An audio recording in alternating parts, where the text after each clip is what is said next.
السلام علیکم ورحمۃ اللہ وبرکاتہ۔ اعوذ باللہ من الشیطان الرجیم، بسم اللہ الرحمن الرحیم، الحمد للہ رب العالمین،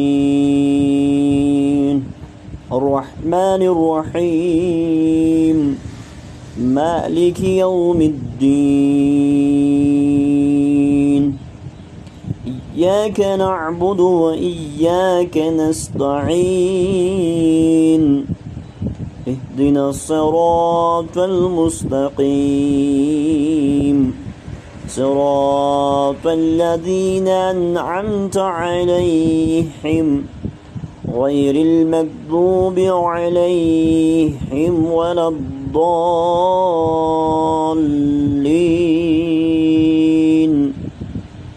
آمین۔ یہ سورہ فاتحہ تھا، قرآن مجید کا پہلا سورہ۔ قرآن مجید اللہ تبارک و تعالی کی کتاب ہے جو رسول اللہ صلی اللہ علیہ وسلم محمد پر دنیا میں نازل ہوئی تھی، جبریل علیہ السلام نے لائی تھی، جو اللہ تبارک و تعالی کا سب سے برگزیدہ ملک ہے، سب سے طاقتور ہے، اور جس کی کام تھی وحی لانا پیغمبروں تک۔ اس نے 23 سالوں میں نبی صلی اللہ علیہ وسلم تک آسمان دنیا سے، یعنی اللہ تبارک و تعالی سے نبی صلی اللہ علیہ وسلم تک 23 سالوں میں یہ قرآن مجید لایا ہے۔ اور اسی قرآن مجید کا صحیفہ جو ہے اس میں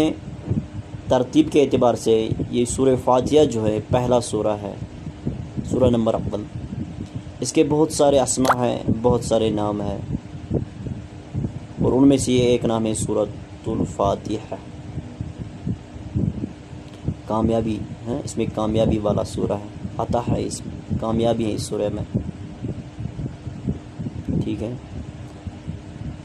اور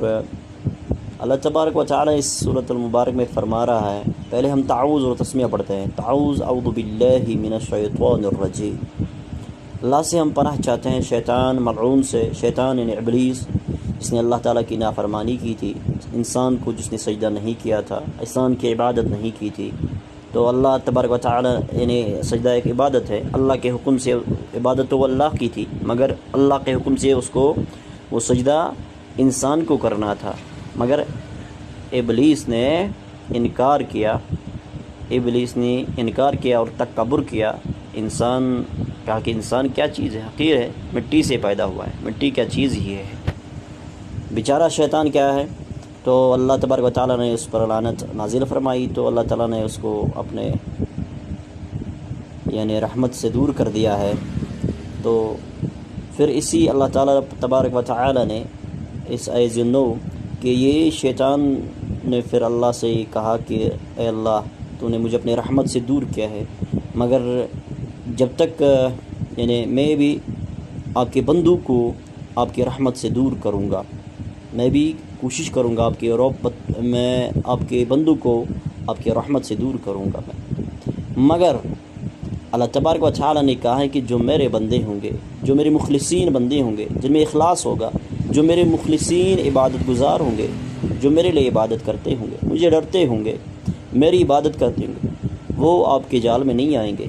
وہ آپ کی عبادت نہیں کریں گے، وہ آپ کو نہیں مانیں گے، وہ بس میری عبادت کریں گے،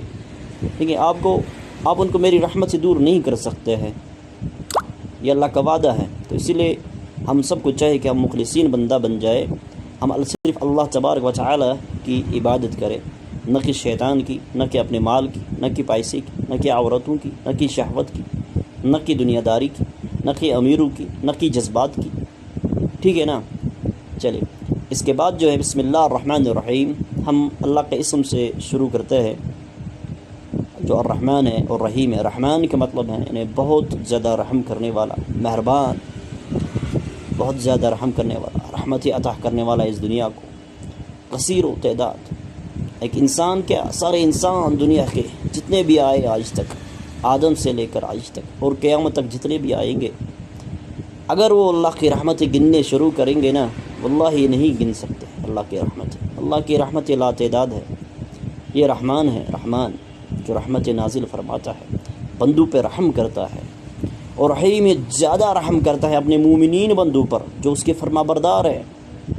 اور کیا یہ رہا، یہ اس کا خصوصی صفت ہے، قیامت کے اندر اللہ تبارک و تعالیٰ صرف مومنینوں کو رحم کرے گا، صرف مومنینوں پر رحمت نازل فرمائے گا قیامت کے دن۔ اس دن کفار پر کوئی رحم نہیں ہوگا، اس دن کفار پر کوئی رحم نہیں ہوگا۔ اللہ اپنے عذاب سے بچائے، اللہ ہمیں مومنینوں میں سے اٹھائے، اللہ ہمیں ایمان والوں میں سے، مسلمانوں میں سے اٹھائے، کیونکہ اس دن اللہ رحمان نہیں ہوگا۔ قیامت کے دن اللہ رحمان نہیں ہوگا، وہ رحمان الدنیا ہے اور رحیم الآخرہ ہے۔ اس کے بعد اللہ فرما رہے ہیں کہ الحمدللہ رب العالمین، یعنی تمام حمد، تمام تعریف اللہ تبارک و تعالیٰ کے لیے ہی ہے۔ الحمد کل حمد للہ، کل حمد، سارے حمد جو ہے دنیا میں کتنے بھی تعریف ہے بس وہ اللہ تعالیٰ کے لیے ہے، کیونکہ جب کہ سب کچھ جو ہے اسی کا ہے، وہ کچھ سب چیزوں کا وہ خالق ہے، مالک بھی وہی ہے، رازق بھی وہی ہے، رب بھی وہی ہے، مدبر بھی وہی ہے، سب کچھ وہی ہے، تو تعریف پہ بھی کس کے لیے ہے؟ اسی کے لیے ہے نا۔